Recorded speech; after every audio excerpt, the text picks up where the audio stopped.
The invitation sat on my desk like a ticking bomb, its cream-colored envelope mocking me with elegant gold lettering. Celebrating Beckett's recovery. I wanted to tear it into 1,000 pieces, but my hands were shaking too much. My name is Kylie, and 3 months ago I had $87,132 in my college fund. Today I have exactly $0 and a family who thinks I should be happy about it. You're not still upset about this, are you? Mom stood in my doorway, wringing her hands like she always does when she's nervous. Honey, he could have died. I kept staring at the invitation, remembering all those weekends I spent working at the coffee shop, every birthday check from Grandma, every summer job since I was 15. You could have asked me first, I whispered. There wasn't time. The hospital needed. Don't. I spun around in my chair. Don't tell me there wasn't time. You had 3 days while he was stable before they needed payment. 3 days, Mom. She stepped into my room, her eyes landing on the art supplies scattered across my desk. The acceptance letter from the Art Institute of Chicago was still pinned to my bulletin board, though it didn't matter anymore. I couldn't afford to go. Your cousin needed emergency surgery. What were we supposed to do? Maybe ask his own parents, or take out a loan, or, I don't know, talk to me about using my entire future? The doorbell rang, saving Mom from responding. Moments later, I heard Natalia's voice downstairs, followed by her familiar footsteps bounding up to my room. "Hey, Mrs. V," she said, squeezing past my mother. "Mind if I steal Kylie for a bit?" Mom retreated, and Natalia closed the door behind her. "You look like hell." "Thanks, really needed that today. Saw Beckett at the grocery store," she said, flopping onto my bed. "He's looking good, almost like he didn't just steal your entire college fund." I threw a pencil at her. "Not helping." "You know what's really messed up?" Natalia sat up, her expression serious. "He doesn't even know. I heard him talking about how grateful he is for family support during his recovery, but he has no idea it was your money." That hit me like a punch to the gut. "What?" "Yeah, he was telling everyone how his aunt and uncle helped cover the bills. Your parents never told him where the money actually came from."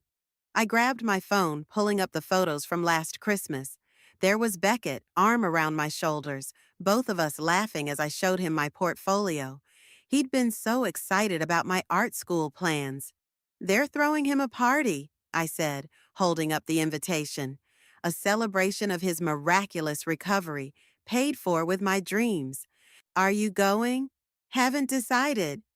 I turned back to my desk, where my latest artwork sat unfinished. It was supposed to be my submission piece for a scholarship, but I'd lost motivation halfway through. My phone buzzed with a text from Dad. "Don't forget to RSVP for Saturday. Beckett's asking if you're coming." Natalia read the message over my shoulder. "You know what would be wild? If everyone knew the truth." "What do you mean?" "I mean, they're all celebrating like heroes while you're sitting here with your future in pieces. Maybe it's time people knew what really happened." I thought about Beckett's girlfriend, Zaylee, posting those thankful messages about family support, about my relatives sharing prayer circle updates during his recovery, about my parents accepting praise for their generosity. "I couldn't," I said, but even as the words left my mouth, something shifted inside me. "Why not? You're an artist, right? Words can be art, too. Tell your story. Make them feel what you're feeling." My hand moved to my laptop, opening a blank document. The cursor blinked at me, waiting. "It would destroy them," I said quietly. "They destroyed your dreams first." Natalia picked up the invitation, turning it over in her hands. "Sometimes the truth hurts." I started typing, the words flowing faster than I could think them through. "Dear family, you're all gathering this Saturday to celebrate a miracle, but there's something you should know about the price of that miracle." "Holy shit," Natalia breathed, reading over my shoulder. "Are you really going to do this?" I paused, my fingers hovering over the keyboard.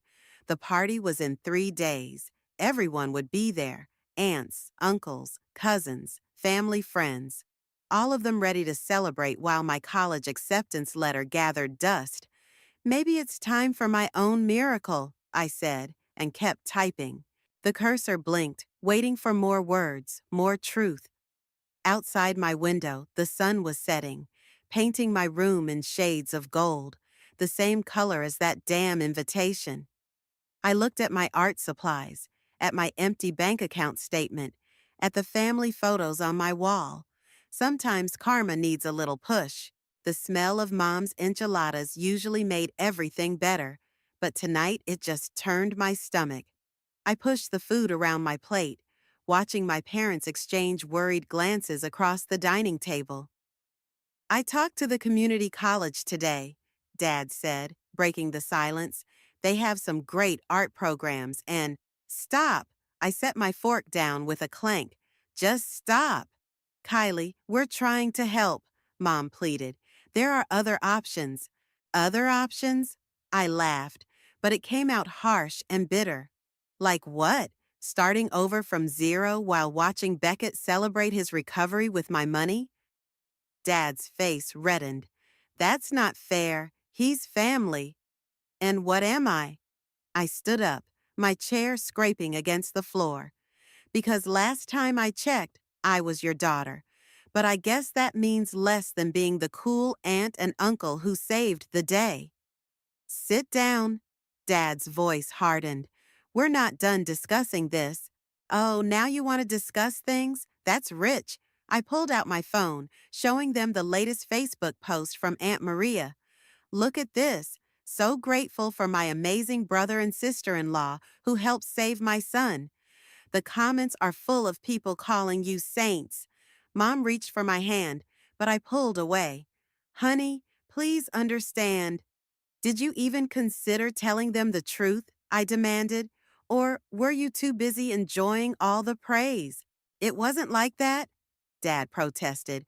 We were protecting you. Protecting me? From what? From the family thinking you're selfish. The words burst from Mom like she'd been holding them back for weeks. If everyone knew you refused to help Beckett— Refused? My voice cracked. I never got the chance to refuse or agree because you never asked me. The doorbell rang, making us all jump. Through the window, I saw Gareth's car in our driveway. Great. Just what we needed. An audience. Dad went to answer the door while Mom and I stayed locked in our standoff. Hey, sorry to interrupt, Gareth's voice carried from the hallway. Left my jacket here yesterday. He appeared in the dining room doorway, taking in the scene, the untouched food, Mom's tears, my clenched fists. I should go, he said quickly. No, stay, I said, surprising myself. Maybe you can help explain something to my parents. You're objective, right? Kylie, don't, Mom warned. If someone took your life savings without asking, I pressed on, and then expected you to celebrate with them, would you just smile and pretend everything's fine? Gareth looked uncomfortable, but he didn't back down. Actually, I heard about what happened. From Zaylee. That stopped me cold. What? She mentioned the college fund thing yesterday. Said Beckett's been trying to figure out how to talk to you about it. He knows? Mom's voice was barely a whisper. Found out last week, Gareth confirmed. He's pretty torn up about it. Good, I spat. He should be. Kylie, Dad started. No, I slammed my hand on the table, making the plates rattle. You don't get to make me feel guilty about this. You're the ones who should feel guilty. You stole my future and gave it to someone else without even telling them where it came from. We didn't steal, Mom began. What would you call it then? I pulled out my phone again, this time opening my banking app. Want to see the withdrawal notification? The one that came while I was at work. Or how about we look at my art school acceptance letter again? There will be other opportunities, Dad said weakly. Like community college? I laughed again, that same horrible sound. While Beckett gets to keep his job, his apartment, his life, all paid for with my sacrifice, Gareth cleared his throat. Maybe I should tell them what Zaley said, I demanded. Tell them how Beckett really feels, knowing what they did. Gareth hesitated, looking between my parents. He said he would have refused if he'd known. Said he'd rather have the debt than know his cousin lost her dreams because of him. Mom started crying harder. Dad just stood there, looking old and defeated. I'm going to Natalia's, I announced, grabbing my keys. Don't wait up. Kylie, please, Mom called after me. We can figure this out as a family. I stopped at the door, turning back one last time. Family doesn't steal from family, and they definitely don't throw a party to celebrate it. As I drove away, my phone lit up with a text from Natalia. Did you finish the letter? I thought about the document sitting on my laptop, full of raw truth and pain. Almost, I typed back. Just need to decide how to end it. The answer came quickly. End it with the truth. All of it. Let karma do the rest. Read it again, Natalia said, sprawled across her bedroom floor. We'd been at this for hours, tweaking every word of my letter. Dear family, I began, then stopped. Maybe I should make it Dear Everyone instead, since we're posting it online? Keep it as family, makes it more personal, more brutal. Natalia sat up, grabbing a bag of chips. Keep going. I cleared my throat and continued reading. While you're all celebrating this Saturday, I thought you should know the real cost of this miracle. That college fund you've been praising my parents about, it wasn't theirs to give. It was mine. Every dollar I saved since I was 15, gone without my knowledge or consent. My phone buzzed. Another text from Beckett. The fifth one today. I ignored it. The part about the art school acceptance is really good, Natalia said. Read that again. Before I could, someone knocked on her bedroom door. Gareth poked his head in. Your mom let me in, he said. Thought I might find you here. I closed my laptop. If my parents sent you, they didn't. He sat down on Natalia's desk chair. But I did talk to Beckett. I don't want to hear it. You might. He pulled out his phone. He showed me something interesting, his insurance documents. Natalia sat up straighter. What about them? The surgery was covered, 80% of it anyway. Gareth looked at me. Your parents didn't need your entire fund. They could have taken out a loan for the remaining amount. The room went silent. My hands started shaking. Show me, I demanded. He handed over his phone. There it was in black and white. The insurance coverage, the remaining balance, everything. They didn't just take my dreams, I whispered. They took more than they even needed. Keep reading, Natalia urged, pointing at my laptop. I want to hear the rest. I opened it again, scrolling past the parts we'd already reviewed. I'm not writing this for sympathy or revenge. I'm writing this because the truth matters. Because while you're all celebrating how family comes together in times of need, remember that some family members didn't get a choice. Remember that your miracle came at the cost of someone else's future. Damn, Gareth whispered. Too much? I asked. No, he said. Not enough. My phone buzzed again. This time it was Zaley. Can we talk, please? Add the insurance info, Natalia said. Show them exactly how unnecessary this was.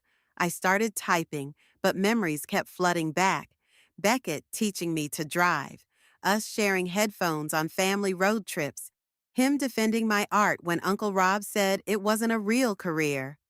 I can't do this, I said, closing the laptop. Yes, you can, Natalia insisted. They need to know. But what if what? She stood up, pacing. What if they feel bad? Good. What if the family judges them? They should. What if it changes everything? I cut in. What if there's no coming back from this? Gareth leaned forward. Things already changed when they took your money. At least this way. It's on your terms. My phone lit up with a text from Mom. Please come home. We need to talk. You know what's funny? I said, opening my laptop again. I always thought Beckett was like my brother. Turns out he was just the favorite child, and he's not even their kid. I started typing again, adding the insurance information. The words flowed easier now, fueled by this new betrayal.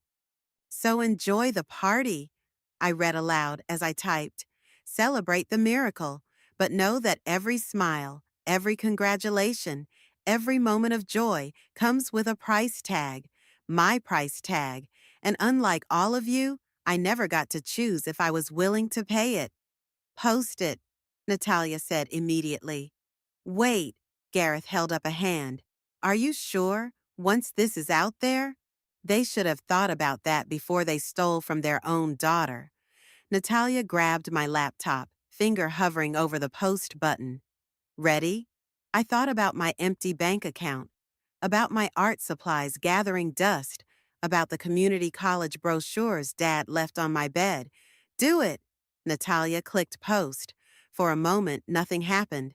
Then my phone started buzzing, text after text, notification after notification. It's spreading, Natalia whispered, watching the share count climb. Holy shit, it's really spreading. I picked up my phone, opening Beckett's last message. I never wanted this. I'm so sorry. Too late, I typed back. The truth's out now. Hope the party's worth it. Gareth stood up.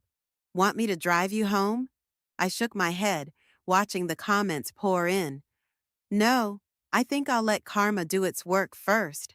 The post count hit 100 shares, then 500, then 1,000. The truth was finally out there, and there was no taking it back now. I hadn't expected the art community to be the ones who cared the most. But here I was, staring at my inbox flooded with messages from artists, gallery owners, and even a few professors from the Art Institute of Chicago. Look at this one, Natalia said, scrolling through my phone. As a gallery owner, I'm appalled by your story. Art shouldn't be sacrificed for family politics. DM me. We should talk about showcasing your work. My laptop pinged with another email notification. That's the third scholarship offer today, I mumbled, still in disbelief. The doorbell rang. I froze, but Natalia jumped up to check the window. It's Beckett, she whispered, and he looks terrible. I'm not here. Your car's in the driveway. He knows you're here. The doorbell rang again, more insistent this time. I could hear him calling my name. Kylie, please, we need to talk. Natalia squeezed my hand. Want me to tell him to leave? Before I could answer, my phone lit up with a new message from the Art Institute. Regarding your situation, emergency scholarship committee meeting tomorrow. The doorbell kept ringing. Fine, I snapped, storming downstairs. I yanked the door open. What? Beckett stood there, pale and shaking. His surgery scar was still visible above his collar. You could have told me. Like you told me about the insurance coverage? He flinched. I only found out about that yesterday, right before your post went viral. Convenient timing. Can I come in, please? I stepped aside, letting him enter. Natalia hovered at the top of the stairs, watching. I saw your portfolio online, he said quietly. The one you submitted to Chicago. It's amazing, Kylie. You really should be there right now. Yeah, well, someone's medical bills got in the way. I talked to my parents this morning. He sat heavily on the couch. They're mortified, said they offered to take out a loan, but Aunt Taya and Uncle Ian insisted on handling it themselves. My hands started shaking again. What? They never needed your money, not all of it anyway. He pulled out his phone, showing me texts from his parents. Mom and Dad had already figured out a payment plan with the hospital. Your parents just took over. The room started spinning. But they said there wasn't time, that it was an emergency. The emergency was the surgery. The payment plan came after. He looked up at me, eyes red. I would never have accepted if I'd known, Kylie. You have to believe that. My laptop pinged again upstairs. Another message, another opportunity born from my viral post. People are offering me scholarships, I said. Galleries want to show my work. All because I told the truth. Good. He stood up. You deserve it. All of it. The party's tomorrow. I know. I called it off. That stopped me. What? Can't exactly celebrate now, can I? He attempted a smile. Not when everyone knows the cost. Natalia came downstairs, her phone in hand. Kylie, you need to see this. Your post just got shared by that famous artist you follow, the one with millions of followers. My phone started buzzing non-stop. Messages, comments, shares. I have to go, Beckett said. But Kylie, I really am sorry, and I'm going to make this right. How? I don't know yet, but I will. He headed for the door, then paused. Check your email in an hour. My girlfriend's sister works for an art scholarship foundation. She wants to help. After he left, Natalia and I sat in silence, watching the notifications pour in. Holy shit, she finally said. Your revenge just turned into your big break. My phone rang, Mom calling for the 20th time today. I declined it. What are you going to do about tomorrow? Natalia asked. The party might be canceled, but people will still talk. Let them talk. I opened my laptop, clicking on the latest scholarship email. I'm done being the family secret. Your parents made their choice. I started filling out the scholarship application. Now I'm making mine. My phone buzzed with a text from Gareth. Just saw your story on the news. Local station wants to interview you. Then another from Zaylee. Beckett's telling everyone the truth.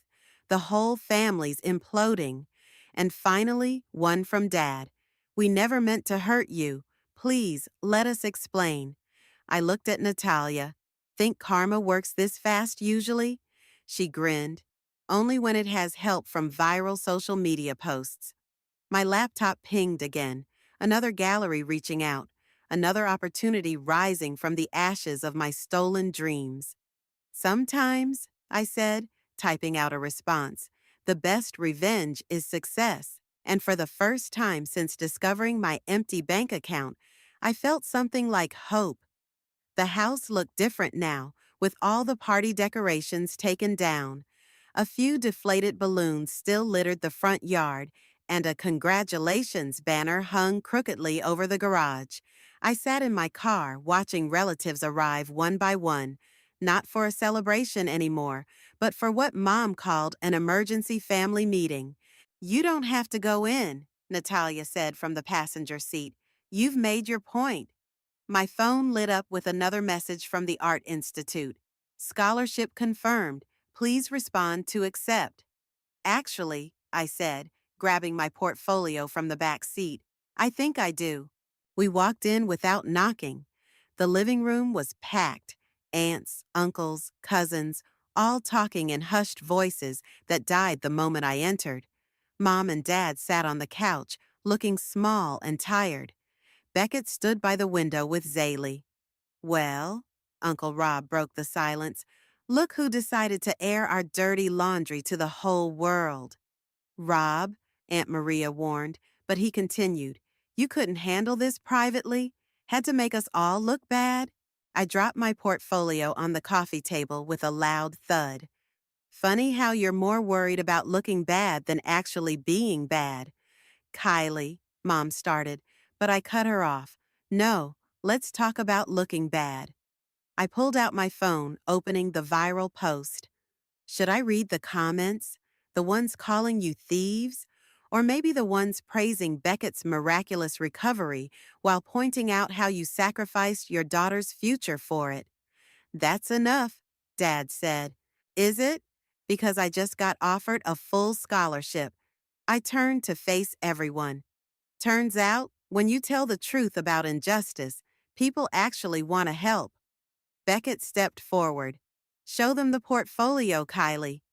I opened it, spreading my artwork across the coffee table. Paintings, sketches, digital designs, everything that could have been developed at art school. This is what you stole from me, I said quietly. Not just money, but opportunity, growth, dreams. We were trying to save a life, Mom whispered. With a payment plan that already existed, I shot back. Beckett told me everything. His parents had it handled, but you just had to play the heroes, didn't you? Aunt Maria stood up.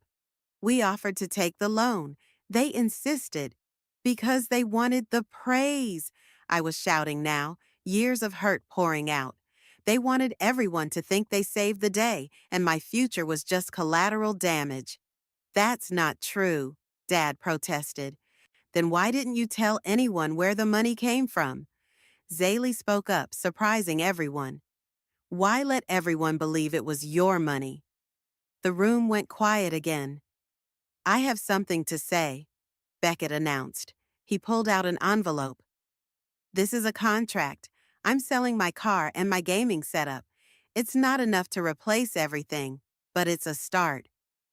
Beckett, no, I began. Yes, he handed me the envelope. And I'm taking that loan my parents originally planned on. Every penny is going to you. Mom started crying. Dad just stared at the floor. The Art Institute wants me to start next semester, I said, my voice steady. Thanks to the scholarship that came from telling the truth you all tried to hide. So that's it? Uncle Rob demanded. You get your money back and we're just supposed to forget how you humiliated this family? No. I picked up my portfolio. You're supposed to remember. Remember that actions have consequences. Remember that family means protecting everyone, not just the person you choose to save. Natalia squeezed my hand as more relatives started talking all at once, arguing about loyalty and privacy and family honor. I have one more announcement, I said over the noise. That gallery downtown, they're showing my work next month, all pieces about family, betrayal, and karma. I looked directly at my parents. I hope you'll all come see what your choices inspired. Kylie, please. Mom reached for me, but I stepped back. The truth set me free, I said, and it got me exactly where I needed to be. So thank you, all of you. This family taught me that sometimes the worst betrayals lead to the best opportunities. I turned to leave, but Beckett called after me. Will you ever forgive us? Looking back at my broken family, my crying mother, my defeated father, my angry relatives, I managed a small smile. Ask me again when I graduate from art school. Walking out felt like breathing fresh air after being underwater. My phone buzzed with another message from the gallery owner. Your story resonates with so many. Can't wait to show the world your art. Ready to go? Natalia asked as we got back in the car. I looked at the house one last time, at the crooked congratulations banner and the deflated balloons. Yeah, I said. I think I finally am. Your story has over 1 million views now, Natalia announced, scrolling through her phone. We were setting up my pieces at the gallery, preparing for tomorrow's opening night. The comments are wild. People are planning to fly in just to see your work. I stepped back from hanging my centerpiece, a large canvas depicting empty hands reaching for scattered dollar bills that transformed into origami birds taking flight. Ms. Reynolds wants to see you, one of the gallery assistants called from the doorway. In her office. I found the gallery owner reviewing some paperwork. She looked up as I entered, gesturing for me to sit. We have a situation, she said, turning her laptop toward me. Your family's been calling, repeatedly. They're demanding we cancel the show. My stomach dropped. They can't do that. Of course not. But, she hesitated. They're threatening legal action. Something about defamation. The truth isn't defamation. I know, and we're still going forward. She smiled. Actually, that's not why I called you in. This came for you. She handed me an envelope with an international postmark. Inside was a letter from one of the most prestigious art schools in Paris. They saw your story, Ms. Reynolds explained, and your portfolio. They're offering you a spot in their program, full scholarship, including living expenses. My hands started shaking. Paris? Sometimes karma works in mysterious ways. She winked. Though I suspect viral social media posts help too. My phone buzzed. Beckett calling. Again, I declined it. Your family might try to show up tomorrow, she warned. Security's been briefed. Let them come, I said, clutching the Paris letter. Let them see exactly what their actions created. Back in the gallery, Natalia was talking to a reporter. Yeah, that's her, she said as I approached. The artist herself. Ms. Vasquez, the reporter turned to me, recorder in hand. Your story has sparked quite a debate about family obligations versus personal dreams. Any comment? Before I could answer, the gallery door chimed. Beckett walked in, followed by Zaley. We need to talk, he said, ignoring the reporter. It's important. I nodded to the reporter. Excuse me. We moved to a quiet corner, where my smallest piece hung, a simple sketch of a broken piggy bank with tears instead of coins spilling out. Mom and Dad are falling apart, Beckett said quietly. The whole family is taking sides. Some are calling them thieves, others are calling you ungrateful. It's getting ugly. Not my problem. They're talking about selling their house, Zaley added, to pay you back. That hit me hard. What? Your post didn't just go viral in the art world, Beckett explained. Local businesses are boycotting Dad's company. Mom's preschool lost students. Their reputation is destroyed. They destroyed my future first, I snapped, but my voice wavered. I know, but... He pulled out his phone, showing me a local news article. Is this what you wanted? The headline read, Local family faces community backlash after daughter's viral post exposes financial betrayal. I wanted the truth to come out, I said. Well, it's out, and it's doing more damage than anyone expected. He looked around at my artwork. You're getting everything you wanted, scholarships, gallery shows, opportunities. Maybe it's time to what? Forgive and forget? To show mercy, Zaley said softly, before there's nothing left to save. My phone buzzed again, Ms. Reynolds texting about tomorrow's opening. Then another message popped up from an unknown number. Your story inspired me to stand up to my own toxic family. Thank you. I can't take it back, I said finally, and I won't. We're not asking you to, Beckett replied, but maybe there's a way to move forward, all of us. I looked at my artwork surrounding us, each piece telling the story of betrayal, loss, and ultimately triumph. The Paris school wants me, I said suddenly. Full scholarship. Beckett's eyes widened. Paris? That's amazing. Yeah, it is. I turned to face him fully. Tell Mom and Dad to keep their house. Tell them I don't want their money anymore. I found my own way out. And the posts? The interviews? I touched the frame of my broken piggy bank sketch. The truth stays up, but maybe I can tell a different part of it now, about healing, about moving forward. Zaley squeezed my arm. That's all anyone can ask for. The gallery door chimed again. This time it was Gareth, carrying a large envelope. You're going to want to see this, he called out. Another offer just came in. This one's big. I looked at my cousin, at the art surrounding us, at the future unfolding in unexpected ways. Karma's not just about punishment, I said quietly. Sometimes it's about transformation, too. Beckett nodded, understanding. Go, see what karma brought you now. I walked toward Gareth, leaving my family drama captured in paint and canvas behind me, ready to see what the next chapter would bring.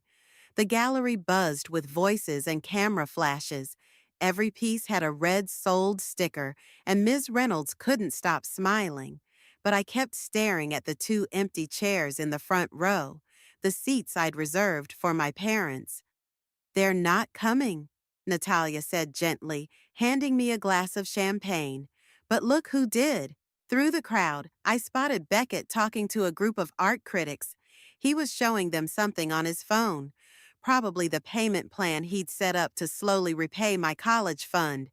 "Ready for your speech?" Ms. Reynolds appeared at my elbow. "The Paris school representatives are especially eager to hear from you." I nodded, gripping my note cards. As I made my way to the small podium, someone slipped in through the back door. Mom, then Dad. They stood awkwardly by the exit, looking lost among the art crowd. "Good evening," I began, my voice shaking slightly. "A month ago, I thought my dreams were over." The room fell silent. Cameras flashed. "But sometimes," I continued, "when one door closes, 100 others open. My art has always been about truth, raw, uncomfortable truth. And when I shared my truth with the world answered back." I saw Mom wiping her eyes, Dad holding her hand.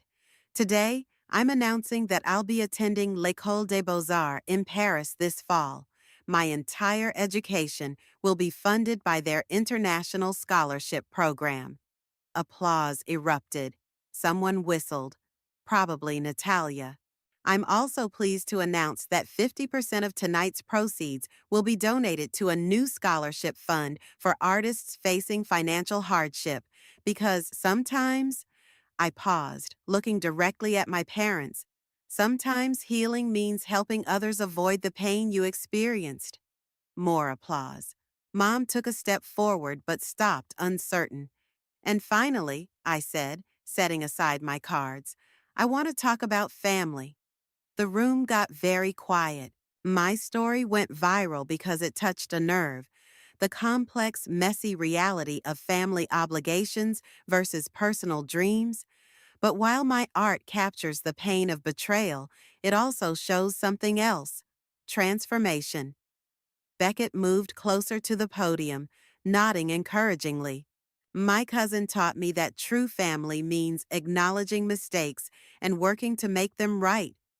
My parents—" My voice cracked. "My parents taught me that sometimes people make terrible decisions with good intentions. And I learned that while forgiveness doesn't erase the past, it can build a bridge to the future." Dad wrapped his arm around Mom's shoulders as she cried silently. "So, yes, this is a story about betrayal, but it's also a story about resilience, about finding strength in vulnerability, and about the unexpected ways karma works in our lives." After the applause died down and people returned to viewing the art, my parents finally approached. "We saw the article," Mom said quietly, "about us selling the house." "Don't," I replied. "I meant what I said about transformation. I don't need your money anymore." "We're so proud of you," Dad whispered, "even though we don't deserve to be." "Actually," Beckett interrupted, joining us with a folder in his hand, "I have something for all of us to sign." He opened it, revealing a legal document. "What's this?" I asked. "A formal agreement, my payment plan, Mom and Dad's house staying in their name, and—" He pulled out another paper. "A contract with that tech company that wants to turn your story into a documentary series." "What?" Mom gasped. "Turns out," Beckett smiled, "Kylie's art isn't the only thing people want to invest in. They want the whole story, betrayal, redemption, all of it. But they'll only do it if everyone agrees to participate." I stared at the contract. The number of zeros in the offered payment made my head spin. "Split 5 ways," Beckett continued. "You, me, your parents, and a portion for the scholarship fund you just announced." "I don't know," Mom started. "It's time," Dad cut in. "Time to tell the whole truth from all sides. We owe her that much." Ms. Reynolds appeared with a pen. "The Paris representatives want to meet you, Kylie, And there's a gallery owner from London asking about international showings. I looked at my family, broken but somehow healing, damaged but transforming. Then at my art on the walls, each piece telling part of our story. Okay, I said, taking the pen. Let's show the world what real family healing looks like. As we all signed, Natalia snapped a photo. For the documentary, she grinned. Later, standing among my sold-out show, watching my parents awkwardly but earnestly talking to art critics, seeing Beckett proudly explaining my work to potential investors, I realized something profound. Sometimes the greatest art comes from our deepest wounds. And sometimes the most powerful revenge isn't about destroying others. It's about rebuilding yourself into something stronger, something unstoppable. Karma had done its work, but not in the way I'd expected. It hadn't just brought justice, it had brought transformation for all of us. Ready? Natalia asked, adjusting my scarf against the Paris winter. We stood outside l'École des Beaux-Arts, where my latest exhibition was about to open. Almost. I checked my phone. A text from Beckett. Documentary crew is set up. Family's all here. Even Uncle Rob came around. The exhibition space looked perfect. Each wall told part of our story through my art, from the original broken piggy bank sketch to my newest piece, a massive canvas showing a family tree with roots made of golden light, branches intertwined with darkness and hope. They're ready for you, Miss Reynolds called from inside. She'd flown in specially for this show, along with half my family. I took one last look at my phone, at the latest comment on my viral post. Your story changed how I view family obligations. Thank you for showing us that healing is possible. Inside, camera crews set up their final shots for the documentary's closing segment. Mom and Dad stood by my centerpiece, a sculpture of hands releasing origami birds, each one carrying a different message: trust, betrayal, forgiveness, growth. This is extraordinary, Dad said as I approached. He wasn't talking about just the art. The scholarship fund helped 15 artists this semester, I told him. 3 of them are showing their work here tonight. Mom touched one of the origami birds. Is this one new? I don't remember it from before. Read it, I said softly. She carefully turned the paper bird, revealing the word family. Kylie? Beckett called from across the room.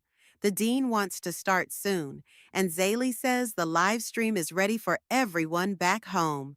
I watched the gallery fill with people: art critics, students, family members who'd flown in, and those watching virtually. The documentary crew positioned their cameras. Before we begin, I announced, stepping to the center of the room, I want to share something. When I first posted about my family's betrayal, I thought I was ending a chapter.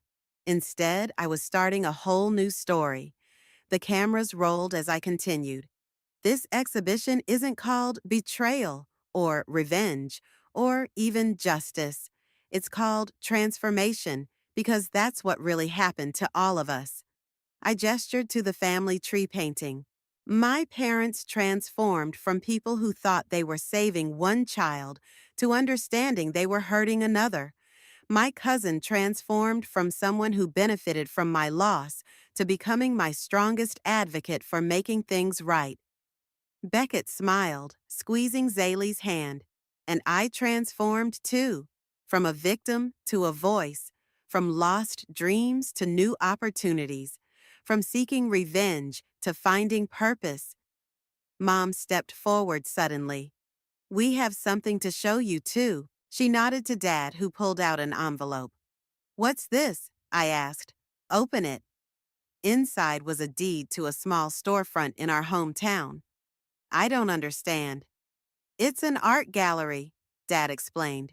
Your gallery, for when you're ready to come home sometimes, to help other artists tell their stories. We used the money we were going to spend paying you back, Mom added, since you wouldn't take it directly.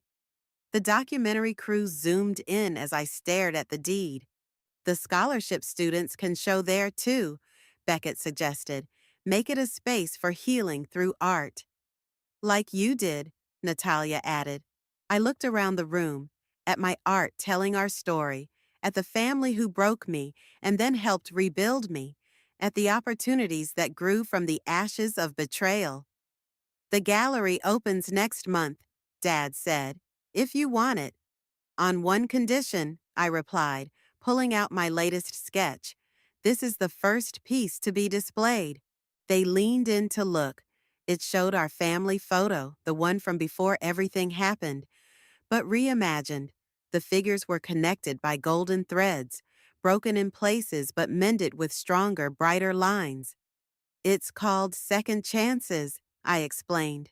Mom hugged me, then Dad, then Beckett. The cameras captured it all. Ready to open the doors? Ms. Reynolds asked. There's quite a crowd waiting. I looked at my family, at my art, at the life I'd built from broken dreams. Yes, I said. Let's show them what transformation really looks like. As the doors opened and people flooded in, I realized something. Karma hadn't just given me justice, it had given me purpose. And maybe that was the greatest transformation of all. The documentary crew filmed as I cut the ribbon, officially opening the exhibition. Behind me, my family stood united, transformed, ready to write our next chapter together. Not as victims and betrayers, but as people who learned that sometimes the deepest wounds can create the most beautiful art. And sometimes the longest journeys lead you exactly where you need to be.